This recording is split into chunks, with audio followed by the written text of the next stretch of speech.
सावन के शुक्ल पक्ष की एकादशी से शुरू हुआ झूलनोत्सव अब अपने उत्कर्ष पर पहुंच रहा है। रक्षाबंधन पूर्णिमा के दिन इसका समापन होगा।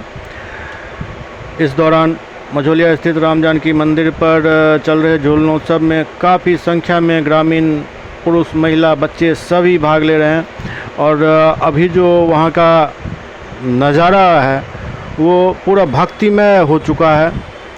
हर तरफ झूला की चर्चा, झूला का गीत और झूले की ही बात चल रही है। और ख़ासकर जब शाम में कीर्तन मंडली झूलन महोत्सव के अवसर पर कीर्तन के लिए जब इकट्ठा होती है तो नज़ारा ही कुछ और होता है।